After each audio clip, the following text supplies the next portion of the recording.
നമസ്കാരം. സ്വകാര്യ സന്ദർശനത്തിനായി മുഖ്യമന്ത്രി പിണറായി വിജയൻ ദുബായിലേക്ക് തിരിച്ചു. ഇന്ന് പുലർച്ചെ നെടുമ്പാശ്ശേരിയിൽ നിന്നാണ് മുഖ്യമന്ത്രി ദുബായിലേക്ക് പുറപ്പെട്ടത്. എന്നാണ് മുഖ്യമന്ത്രി മടങ്ങിയെത്തുക എന്ന കാര്യത്തിൽ വ്യക്തതയില്ല. വ്യക്തിപരമായ ആവശ്യങ്ങളെന്ന് ചൂണ്ടിക്കാട്ടിയാണ് യാത്രയ്ക്ക് മുഖ്യമന്ത്രി അനുമതി തേടിയത്. സ്വകാര്യ സന്ദർശനമായതിനാൽ സർക്കാർ ഔദ്യോഗികമായി വാർത്താക്കുറിപ്പ് ഇറക്കിയിട്ടില്ല. കഴിഞ്ഞ ദിവസമാണ് സന്ദർശനത്തിന് കേന്ദ്ര സർക്കാർ അനുമതി നൽകിയത്.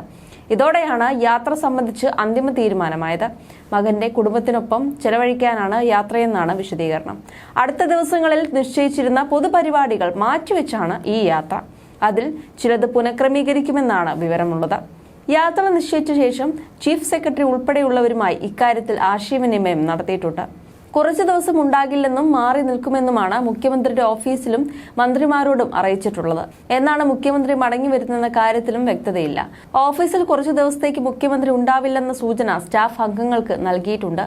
ഔദ്യോഗിക ആവശ്യത്തിനായി വിദേശത്തേക്ക് പോകുന്ന വേളകളിൽ സാധാരണ സർക്കാർ തന്നെ യാത്ര സംബന്ധിച്ച് പത്രക്കുറിപ്പ് ഇറക്കുകയാണ് പതിവ്. യാത്ര സ്വകാര്യ സന്ദർശനമാണെന്ന് കാണിച്ച് യാത്രയ്ക്ക് കേന്ദ്ര സർക്കാരിൽ നിന്ന് അനുമതി തേടിയിരുന്നു. ഇനി തെരഞ്ഞെടുപ്പ് നടക്കാനുള്ള സംസ്ഥാനങ്ങളിൽ പ്രചാരണത്തിനായി മുഖ്യമന്ത്രിയുടെ പരിപാടി നിശ്ചയിച്ചിട്ടുമുണ്ടായിരുന്നില്ല.